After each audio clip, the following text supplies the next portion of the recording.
Hey guys, and welcome back to the Unfiltered Gamer Kickstarter board game review. Today's game up at the tabletop is called Kapow by 2-Ton Porcupine Games.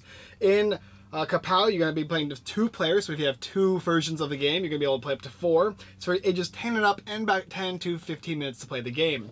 In the game Kapow, you're going to be playing as either a hero or a villain, and your objective is to destroy your opponent. How are you going to do that, though? Well, you're going to be given dice at the beginning of the game, and these dice are different colors with different abilities and different attributes on them, as well as to be able to make your own die. Now, you're going to start with, in the basic game, you're going to start with a die with just a singular side attached to it, which is a wild, and you're going to be able to build the dice as well. So it's kind of like a dice construction slash dice building game. Each character is going to get a certain attack, power, and defense board that you're going to be able to use to attach your dice to do certain abilities, as well as a health board for each of your different types of characters. You're going to start with a certain amount of health as the hero and as the villain, as well as if you want to play the more advanced game, you're going to be able to start with different characters, and these characters have different abilities on them. You could be a tough nut, or I guess this guy's called time out, as well as receiving a character board. And the idea is just simply rolling dice and choosing to either gain more die, gain more sides to die, or simply doing damage or defending against your opponent. The person who knocks out the other player first is the winner. Let me show you the game. Okay, so here are all the components for Kapow. As you see, there's a defend, attack, and a power-up board for each and every player. You separate them into 2 sides over here, one for one player, one for another. Each player is also going to get a hidden screen here with all the different things on here. It tells you how to play the game, as well as what makes what, and what type of die holds what type of sides. And you're going to be using that like this. So you'll have your hidden board over here, as well as your blocked board, so nobody can see what you're doing. Also, you're going to be getting a tracker here to indicate your health points. Each person starts at 30 health. And when you take damage, you're going to move down this tracker, and if you go to KO, you are going to lose. The hero sets one, the villain gets the other. It's going to come with a bunch of die sides that you'll actually be adding to die here. Like this one here, as you can see, it's blank on all sides, but you can attach one of these guys here just like that to it, and now it actually has another side to it. You're also going to get a first player token, as well as if you're going to play the more advanced, you get to choose a character, and they all have different abilities on them as well. So to begin the game of Kapow, every single player is going to receive 4 of these type of die, as well as 1 of the ones that you build your own. And you're going to be able to get more die as you progress throughout the game.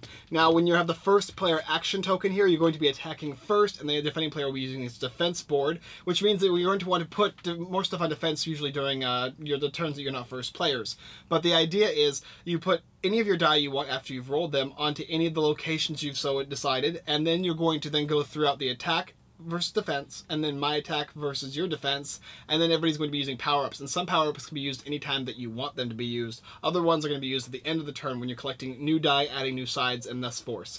And as you continue throughout the game, you're going to be doing damage to your opponent, and once that opponent goes to 0, that means you're the winner. Let me show you a couple turns. So now I've gone ahead and set up where you can see one player as well as the damage chart over here, and like I said before, you're going to get one of each of these type, but you're not going to get one of the purple ones. You have to earn these, as well as one of these guys, and it's going to start with a wild symbol, as well as 4 or 5 blank sides on the die. And you're going to be able to put new sides onto these die and construct them throughout the game. Provided you don't die, you can keep doing that. Now, to begin your turn, it's fairly simple. You're going to take all the die you have, and so is your opponent, and you're all going to roll those die. After that, you're going to look at all the different sides you have, including blank sides, and you're going to then place them on any of these boards here on the defense, attack, or power up. Now remember, when you're playing as the first player, you're going to be doing your attack first against their defense, and then they'll be doing their attack versus your defense. So you can plan that accordingly, especially if your opponent is at very low health. Maybe you want to try and finish them off by playing all on attack. So we're going to look at these things here. Now remember, red die are likely to have more red symbols, yellow are more likely to have more yellow, and so on and so forth. On this chart here, it's going to show you what types of symbols each of the die have, so you can go ahead and judge it by that as to which die you're going to want to pick up. Also, over on this power-up board, there's a lot of different options here. You can use these purple ones, which will let you re-roll die, gaining health with this healing ability here, sucker punch, face-off, power-on, grow. These are all different types of super abilities, and some of them are going to let you gain 1 new trait die. So if I wanted to, and I have this and this, I could then put those there, which will indicate that I can gain a new trait die at the end of the turn. And I simply pick one of the colors and add it to my deck pool or die pool. Or maybe I don't want to do that. This is one of any type of die. And then this one over here is any non-blank action die. Well, unfortunately, this is a blank one, so it wouldn't be able to go there. And this is another red punch, and this is like the X factor here. Gain 3 non-wild faces. So I could take any of these faces, provided that they are not the wild side. And the wild side is this white one right here, so I couldn't add that to here if I picked this specific face here. Then there's also the exchange 2 faces with the pool, which is pretty cool if you wanted to change 2 faces out for a die. Or maybe I just want to do damage. And as you can see, the chart here does more and more damage. The first thing is a base attack, and then the attack kicker, which adds to the attack, and finally the multiplier, which can multiply your attack times 2 or even times 4 and plus 4 and times 2. Really strong. But for instance here, if I wanted to do some damage, I can go ahead and do Pow, which is simply 1 red and 1 yellow here, and that would give me a base attack of 3. And then if I had the ability to, I could do a slug, which would be any die plus another one of these hands here, but I can't do that, unfortunately. So let's see if can I make any new die here. This one, gain 1 new action die and 1, ooh, that's a good one. An action die and one non-wild face, so I could do that. And then finally with this one here, this is just a blank one, it's for any die, I can put that here as defense. Now since I'm the first player, we're gonna go through the attack phase, and I'm going to reveal my die to my opponent so that he can see it, and I'm gonna say, okay, I'm doing 3 damage to you. And if he counters and shows that he has some defense, maybe he actually had, let's see, one of these guys here for defense. This is what he had to work with, and he put it, let's see what we can do here. Just 1 on there, I guess. And that would be 1 base defense. So it would be my 3 attack minus his 1 defense, and he would take 2 damage. And if I'm playing as the hero and he was the villain, he would go down this tracker here, down to 2. And then I would go ahead and look at his attack versus my defense, and maybe he had the same attack as me, and I would have my 1 base defense, so I would take 1 damage, or 2 damage as well. So that's how you kind of lower the track down as far as damage goes. Once you've gone through the attack and the defense board, you can clear off these die, and we look at the action power-ups. Remember, the purple ones you can use whenever you want, they're kind of like instants, and the rest of them you use at the end of the round. So this is gain 1 action die, and 1 non-wild face, so maybe I want to have this one. I would put that, and I would attach it to my die pool. So then we would go through the next round, the first player marker would move, and everybody would get all the die back that they had, as well as any bonus die they have obtained throughout the game. And you're going to continue playing that like that, rolling die, putting on attack or defense, as well as your power-up symbols. And trying to get, if you want to go for strong attacks, you'd probably go for the base attack, the attack kicker, as well as any multipliers. So you could do maybe this one here, which is base attack 2, plus a kicker of 1, which is 3, times 2, that gives you 6 damage. Very, very, very strong. Or you could do the same thing here with the defense. Or if you just want to try and build up while they pummeled you, you could do that so that way you're stronger later. But that's the idea of how you play Kapow. And like I said, once you get to a person to KO, that means you're the winner. So that's the basic idea of gameplay for Kapow. However, there are a couple caveats. If you want to play with these additional characters they're going to provide here, you actually just set up the setup accordingly to this. So you basically, it's a very similar setup, but maybe some changes in the die you're going to be getting, as well as you have all these extra abilities that you can use. And they're right here on this thing, as you got 2 for the villains, and then you've got 2 for the heroes here. So you can kind of pick and choose which ones you want to play with. Not only that, but if for any reason you want to switch die faces on any of your die, you can. So if you have this wild here and you want to put it onto this die, you could do that, and it wouldn't be a big deal. Also, if you had additional die faces that you didn't want to use, you didn't have to actually put them on your die. So it's nice that you can actually customize them and then change the customization as you go throughout the game. But those are the basic little extra stuff you should know about the game. You can also play a couple other, you can play up to 2 rounds or best 2 out of 3, that kind of thing. That's the basic idea how you play Kapow. Well, let me tell you what I think about it. Okay, so Kapow is one of those dice chucking games that's going to give you whatever your luck puts you into.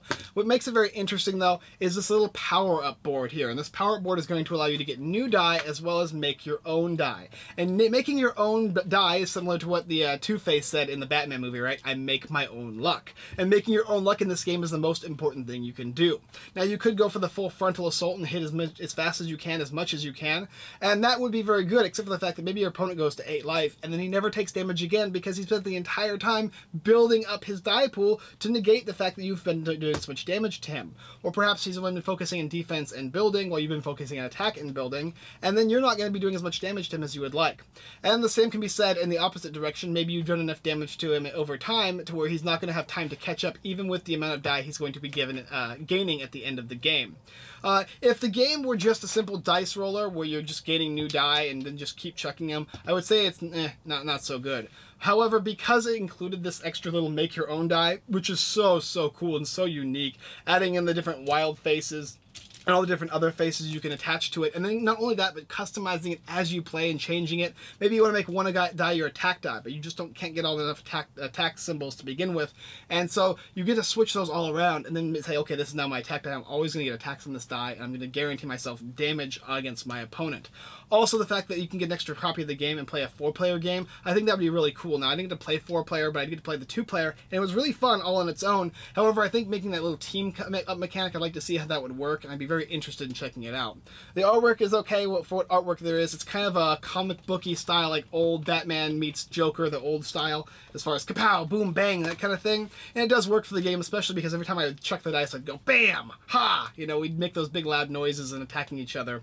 And I like to focus on building my die up to the point where I felt comfortable with thinking that I could beat my opponent. And it does come down to the luck of the die, obviously, but being able to negate some of the damage you're being dealt based on the way you're building the die, as well as to increase your die pool, and not only that, but change how your luck is going to be situated, is a super nice touch to a game. And I've yet to see these customized build your own die things, which is really, really cool. I guess on the downside, I suppose people could say something about the weight factoring in. If you put a bunch of the sides on one side, maybe it's easier or likely to roll on the opposite side. I don't know how much that would be true or not. I don't know how they'd change it. Right now, this is what I have as a prototype version. Obviously, it's Kickstarter, and so there's going to be a lot of changes throughout the game being made. So I'm happy to see what the quality of it comes later on down the road. But for right now, solid quality, good production for a prototype, and I really like the game. If you like dice chuckers, if you like creating your own luck, and if you like just chucking dice and hurting your opponent, you're definitely going to like Kapow. Alright guys, thanks for watching another Unfiltered Gamer Kickstarter board game review. If you like this video, go check out our other videos here on YouTube. Like, subscribe, and comment. It all helps and we greatly appreciate it. Also, go ahead and check out Kapow, currently on Kickstarter, or soon to be on Kickstarter, and see if you like it. See if it's a game that you'd be interested in playing. It's definitely a little cool 2-player game, which you go back and forth with each other. It's a really quick and simple, unique little game. I love this die aspect. I'm so happy to see new things, the little character meeples. You put your own little meeple stuff in, as well as just the little sides of this die.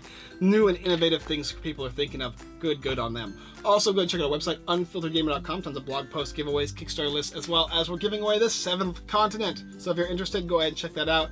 We did put a pretty penny out to make sure that you got everything. The $250 version of that game, it's on the website. You can go ahead and take 3 seconds and subscribe to me in the Cardboard Stacker, and you can get that game, hopefully, if the stars align in your favor. Alright, we'll also go check out everythingboardgames.com and the Giveaway Geek, 2 great sites with tons of giveaways and additional content if you like blog posts. And that's all I got for this episode. Alright, I'll see you next time.